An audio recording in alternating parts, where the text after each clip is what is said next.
Gikonsiderar na karon sa Cebu City Police Office CCPO nga case close ang kasong pagpanapat o pagtuslok sa mata sa usa ka dentistang si Dr. Charles Sia sa May Queens Road, Barangay Kaputaw, Dakbayan, Sugbo ni atong miaging semana.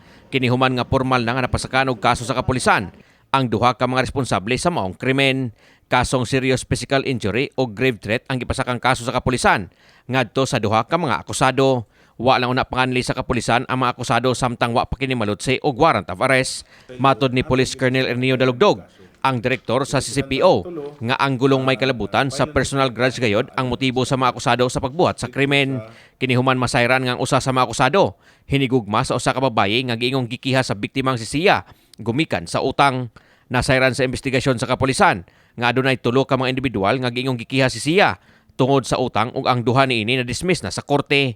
Ang kasamtangan karong anaa pa sa korte mo ang kaso sa usa ka babaye kinsang hinigugma mo usab ang mihimo sa pagpanapat o pagtuslok sa mata ni Sia. Giklaro ni Dalugdog nga wala hinoy labot sa kaso ang mong babaye. Sanglit di man siya ang mihimo sa krimen, kundili ang hinigugma niini ug ang laing kauban. Positibong nailhan sa biktimang si Sia ug sa sekretary niini ang mga akusado pinaagi sa pamayhon ug aduna usay CCTV footage nga gihuptan ang kapulisan isip ebidensya sumala ni Dalugdog. Ang ato napasakaan og kaso kadto lang duha ka suspect. Wala man dito tong babae nga katong nangutang. Puro lalaki ni.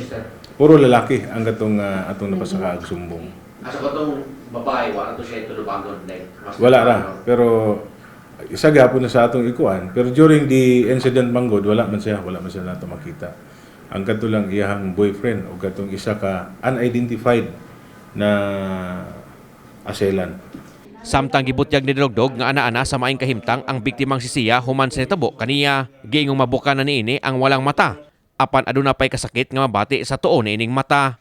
Kasamtangan karon nga gisiguro sa kapulisan ang kaluwasan sa biktima aron kalikayan nga balikan kini sa mga akusado nga kasamtangan pang gawas nun. Makakita mo po daw ang katong iyang isa ka pero murag sakit pa daw ba niya murag kuan pa siya murag maduling malibat pa daw siya gamay. So di lang sa daw niya ipugos. Pero ato pa si dili sa point kanang hait na hinagibat niya ana no. Murag kuan ang Di po daw to ma-determine kay niingon man gud to si doktor na batukan man gud siya gud sa katong armas ba diri sa tangkugo.